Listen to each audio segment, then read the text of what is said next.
They say the truth whispers, but occasionally it roars, and when at last it bursts past two long-sealed lips, it does not seek permission. It rewrites all in the still hurricane of Season 19's final sit-down. There stood one woman once relegated to passivity unshaken, her voice unbroken. Her eyes unwavering, the peacemaking partner was gone. The one who had kept the family vessel afloat as it quietly foundered in her stead. Stood one redeemed by heartbreak, a mother, a teller of truth, and emotional exile survivor for years. Audience members questioned. Doubted, speculated, but not anymore. Her voice biting, yet held in check, stripped away. The layers of silence to a tale not of bitterness, but of boundaries. This wasn't simply the dissolution of a marriage, it was the revelation of a woman realizing she had never been seen, and in the powerful instant as she refused martyrdom and asserted her voice. The world looked at her not as the one who had been left behind, but as the one who walked away alone. This is not simply a confession, it's a reckoning, and what you're about to learn will contradict everything you thought you learned. Hi guys, welcome back. I'm Sienna, and this is TLC Future. Before we jump in, don't forget to subscribe and give this episode a huge thumbs up. You don't want to miss what we're about to reveal. Shocking news is shaking the sister wives universe, and this time it's coming from one of the youngest members of the Brown clan. What Kody Brown's daughter just revealed about Kody and Robyn will blow you away. Sister Wives cast member Kody Brown is well recognized as one of Christine's most diligent children. While she's been promoting the Pink drink brand, she's also earning through her Patreon, where she and husband Tony Padron spilled major family tea in exchange for a membership fee. But it was Kody's latest video that truly caught viewers off guard. Why? Because in it, her daughter Avalon casually dropped some information about Kody and Robyn that has left fans reeling. Kody Brown drops another bomb on Kody. Over the years hasn't been shy when it comes to calling out Kody Brown, particularly regarding what many view as an unequal relationship with Robyn. She's faulted him for blaming others rather than owning up to the collapse of the family. In one of her recent statements, she revealed how Kody started keeping distance from his older children after the family relocated to Flagstaff, a gap that, in her opinion, widened further after Garrison's untimely death.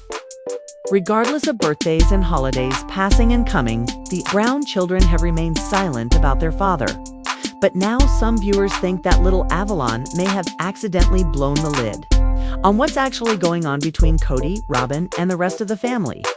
Avalon's sweet words reveal an agonizing truth in a recent Patreon reaction video in which Kody and Tony reacted to the tell-all's first episode. Avalon suddenly came into the frame, and what she said made people take pause. The little girl employed familiar nicknames for her grandparents. She called Christine sweetly and Grandma to Janelle. Obvious indicators of close bonds, but then Robyn showed up. Avalon hardly even noticed her. According to viewers who viewed the clip, Avalon said that Robyn was a friend, and even flinched when saying the name, indicating there's no, or little at best, actual connection there. When she saw Kody's, things only got weirder. Avalon could not identify him, finally referring to him as Grandpapa, yet only after seeming not to know who he was. Even this recalled a scene earlier where she embraced her with joy, yet could be seen holding back from a hug for Kay. This has caused fans to speculate that Robyn and Kody have been so distant Avalon does not identify them as real family. One Reddit user joked, Robyn must have seen Kody as a threat when she left, but really did distance and detachment just catch up with them? Most even claimed Avalon calling Robyn a friend was a kid's attempt to rationalize an awkward reality, a reality that might be too difficult for a child to quite understand. Kody's controversial parenting views surface. Again, this is not the first time Kody Brown has been in the news for questionable behavior with his children. Just a month ago, a cameo video appeared in which Kody provided parenting advice cautioning a client to protect your children from older siblings of another wife. Those words raised eyebrows right away. Viewers interpreted them as a veiled jab at his own domestic life. Many now think that's precisely what Kody and Robyn have been doing, insulating their kids from the other Brown children, creating broken relationships and deep emotional chasms. So, with Avalon's innocent comment, the writing may be on the wall at last, even the youngest members of the Brown family are beginning to notice that cracks. Janelle Brown is finally speaking out, and what she just said about Kody and Robyn will leave you speechless in the new tell all installment of Sister Wives Season 19. Things got heated. Kody Brown spoke out about being made fun of for preferring Robyn, something he no longer keeps under wraps. He flat out admitted to having a greater kind of love for his fourth wife and maintained he's done nothing but right. Christine and Mary have spoken out, but it's Janelle's reaction that has the fans stunned. She didn't clap back. She took down the whole story. Janelle versus Kody. The truth comes out in the first half of the tell-all. Kody talked about the breakdown of his marriage with Janelle. Oddly enough, he said he wasn't even sure what broke it down, only that the relationship pushed him into greater frustration and ultimately made him done, but Janelle wasn't letting it stand.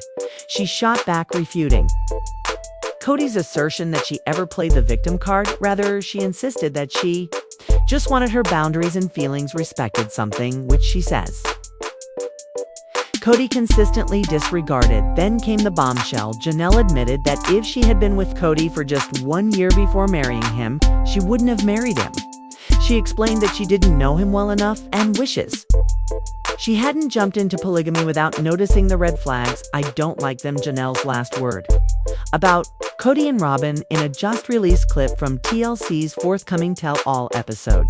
Janelle had an eye-opening one-on-one. She said she could be a great friend too, Kody, but not with Robyn. Actually, she confessed she never got along with Robyn whatsoever. Although she explained that she doesn't bear a grudge, she made it explicit. I'm not interested in being friends with them. I just don't like them. These strong words followed the couple's formal breakup announcement in December 2022. After 30 years of spiritual marriage, everything went downhill from there after Kody started ignoring her and their children after they moved to Flagstaff. After breaking up, Janelle didn't hesitate. She fought for the Coyote Pass property, a move we witnessed during this previous season. What's ahead in Tell All Part 2? The second part of the tell-all is a lot that TLC has already hinted at what is to come. Janelle will spill even more, showing just why she is so disconnected from Robyn and Kody. Christine will also speak to being labeled Kody's favorite ex-wife. And if that wasn't dramatic enough, Kody will talk about vacationing with Christine's own husband, David. Woolly irony, anyone but the most chilling reminder of all the disintegration of this family came from the smallest voice of all. A child's words burst the illusion.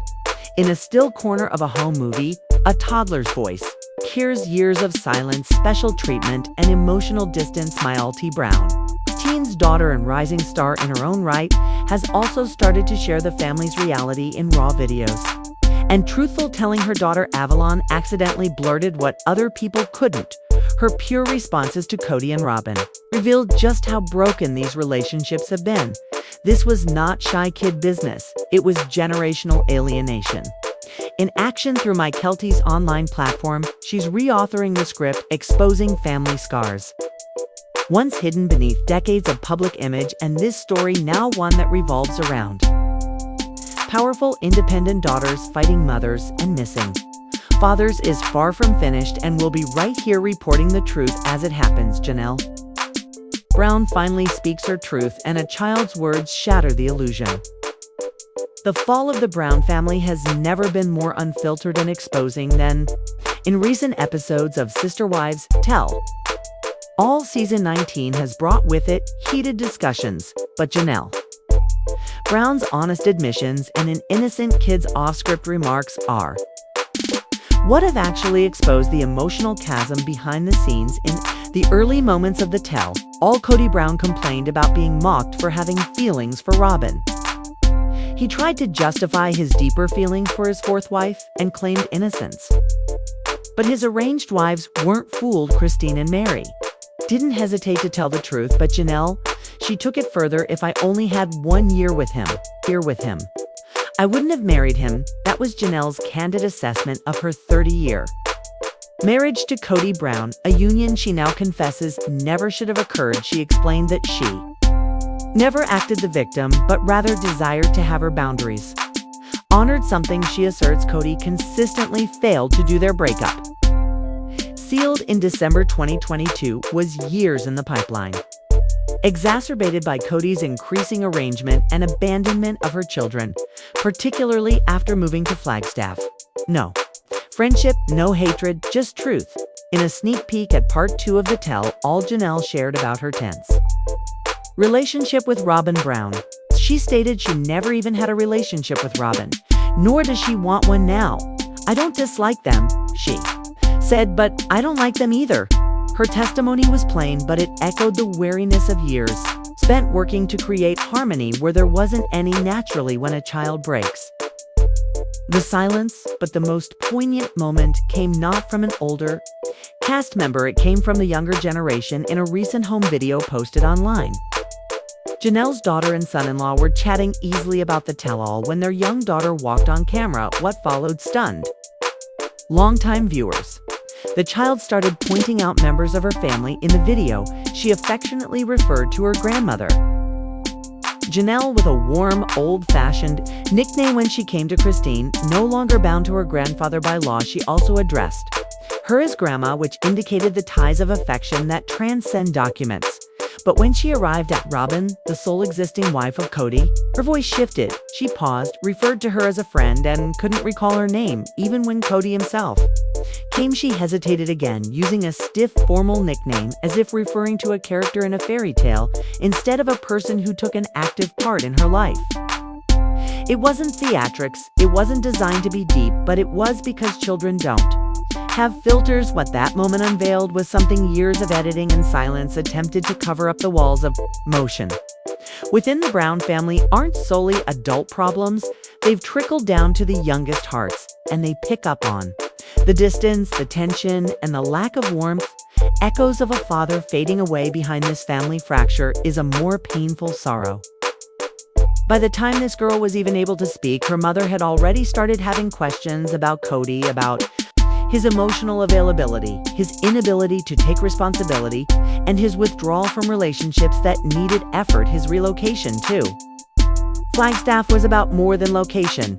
It was a departure from older kids and a shared past. And when tragedy did come, the death of a much-loved sister who never quite fit in, Kody's emotional and physical distance are felt more than ever before. His periodic public pronouncements now sound empty to those who used to address him as dad.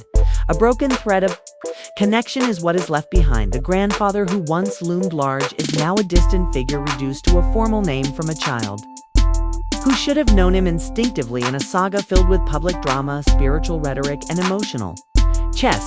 It's the voice of a child that unexpectedly became the clearest truth teller, while Janelle, Christine, and Mary have taken brave steps to reclaim their peace and independence. It's the youngest generation's natural reactions that may be the most honest verdict yet on the cost of emotional neglect, favoritism, and disconnection. Sometimes it takes a toddler to expose what years of silence to hide. A child forgets a name, the unspoken cost of emotional absence. It was supposed to be a simple, even sweet moment. One more clip in the evolving digital tapestry of a reality television family turned fractured. But when a young child gazed up at her grandfather's face and hesitated, struggling to recall his name, the moment changed.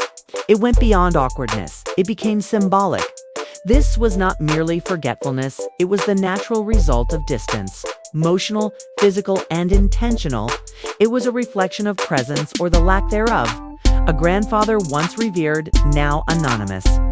For years, Kody Brown stood at the epicenter of an enormous plural family. He was loud there, opinionated.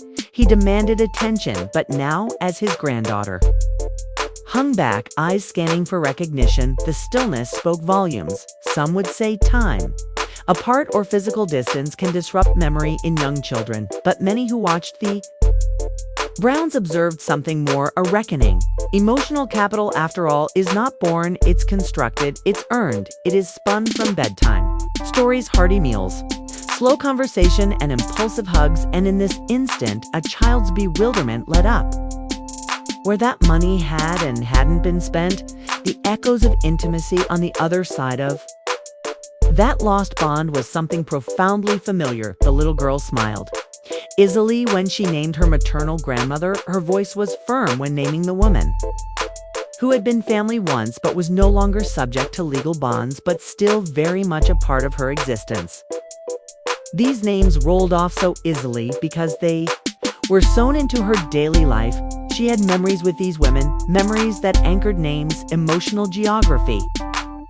Not technical titles determined who was family on arriving at the woman who had been simply a friend, the only legal spouse left of her grandfather. Her tone changed, uncertainty, hesitation.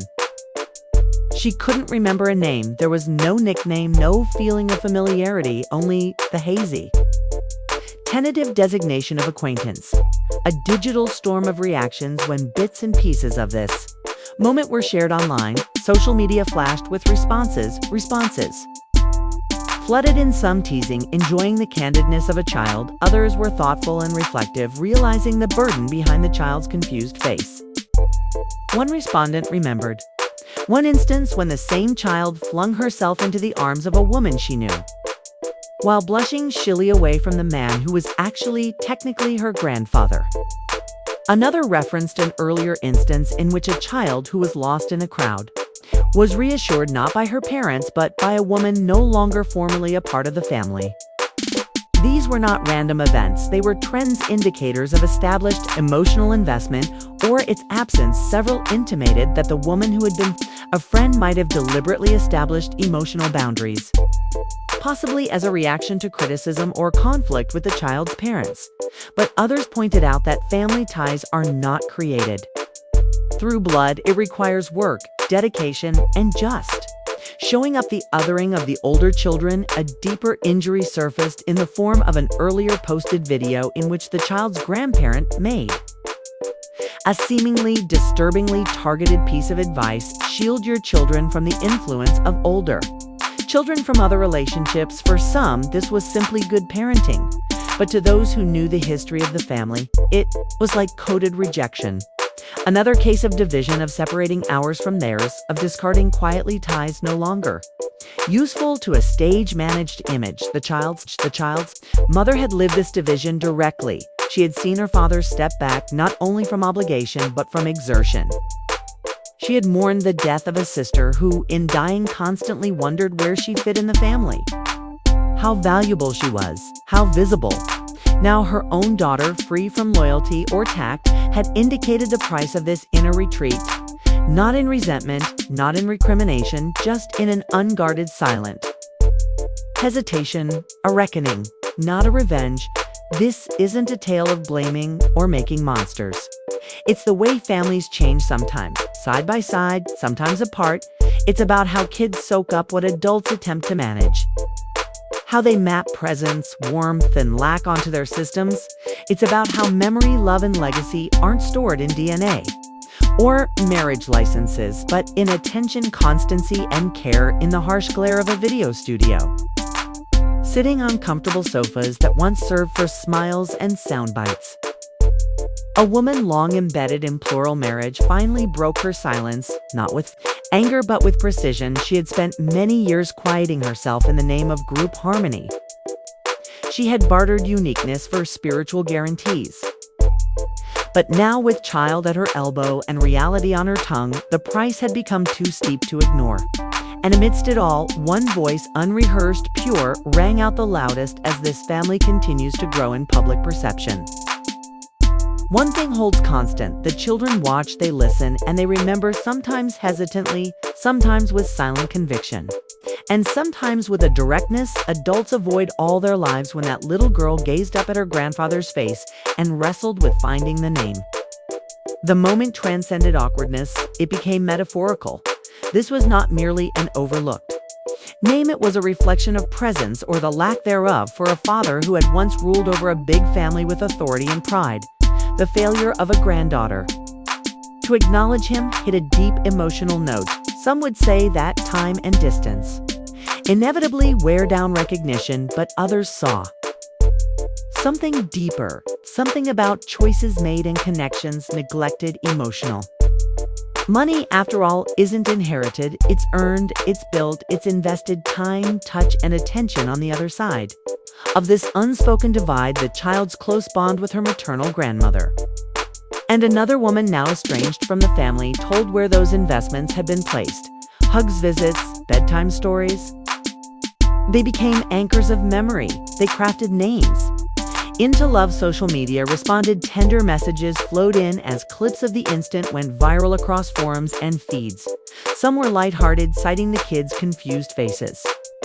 Others were more serious in tone, realizing the inner meaning behind her simple words. One observer recalled an incident where the same toddler sprinted to hug a woman but pulled back from the man she did not know. Another remembered when the child separated from her family in a crowd was soothed, not by her parents, but by a grandmother figure no longer legally part of the family.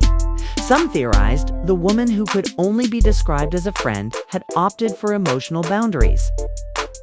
Perhaps as a reaction to years of iciness or belittling by the child's parents.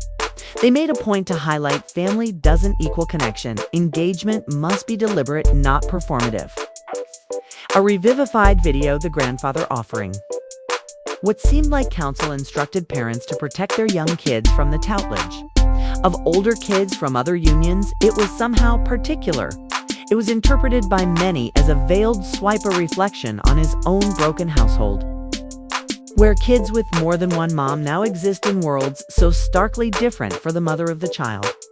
It wasn't a shock, it was all part of a pattern, a gradual retreat, a redefining of memory, a moving away that resonated from her life to her daughters. This is not a tale of evildoers and victims, it is the story of quiet family evolution, how they drift apart as well as how they grow together, and how the softest voices tend to speak the loudest truth. Memory, love, legacy, they're not constructed by titles or DNA. They're constructed by presence, attention, and constancy. And as this family remains under public scrutiny, one thing has become apparent. The kids are observing, they're learning, they're recalling, and occasionally they're talking via confusion, via whispers, and via unexpected clarity. The scene was set for Nicities, a choreographed sit down to end season 19, but instead a hurricane blew in. Quiet truths finally spoke. One woman, once so entrenched in the beats of plural marriage, finally emerged, not with resentment, but with honesty, tempered by years of silent compromise and self-denial. Of emotions she shared what many had only surmised. The man she had lived with once was amazed at the tumble he had brought about his words, spun in a circle of blame without ever touching self-analysis. He appeared testy, surprised that allegiance had disappeared as he had pulled back love, presence, and esteem, but her reply crystal clear: she didn't want to play the aggrieved. She was asserting space for her truth. Boundaries she claimed weren't weapons, they were protection, long overdue. She thought about how her life might have been different. If only she had seen the whole man sooner. Her voice didn't quiver, it didn't sting with anger, it rang with freedom. In a teasery preview clip, we'd seen her not as a wife or mother, but as a woman who'd finished an emotional journey. Could she be friendly? Yes. Could she be friends? Again, number of his current wife, she was blunter. There had never been a friendship. There never would be, not out of malice, but out of absence. There was no ground. Fans over the years speculated about rivalries behind the scenes, but her serenity dispelled it all. She did not wish ill. She just wished them away. Her life had moved on, not with pomp, but with intention. She wasn't turning back to rebuild something that had never existed whole. Her exit from their spiritual framework wasn't accompanied by chaos, it was accompanied by clarity. When their house relocated to the pinna-covered hills of a different state, something within her changed. She observed how attention waned, how promises turned into distance for her children. She remained present, but the one who promised to remain disappeared. That silence was heavier than words. Then tragedy struck, a family loss that could have united them, but once more what responded to the call wasn't solidarity. It was distance, and that she would recall later was when the last thread broke. Legal fights over common properties widened the gap. The piece of land that had hitherto stood for unity now stood for reclamation, each acre a chapter. She would not give it up, not out of revenge, but out of worth, as the camera returned to her during the emotional interview. Finale, she didn't flinch. Could there be peace, perhaps? But friendship, warmth, connection. No, she was building forward, not extending olive branches to those who'd already torched them. And in a shocking twist, no one anticipated the man at the center of it all had a surprise fantasy in store. He dreamed of connecting with his ex-wife's new beau, a man now a tacit contrast to all that he could not be. What happens next is no longer the tale of one plural family, it's the tale of individual lives. Every woman writing her own finale. Some exits are boisterous, some are elegant. Hers arrived with honesty. The kind that doesn't shout but hangs long after the lights go out, because behind the serene tone and unwavering stare stands a woman who was never supposed to preside but did, who was supposed to remain quiet but spoke, and in speaking, she became her own navigation. Thanks for watching. Don't forget to subscribe to my channel for additional updates, breakdowns, and emotional experiences like this. See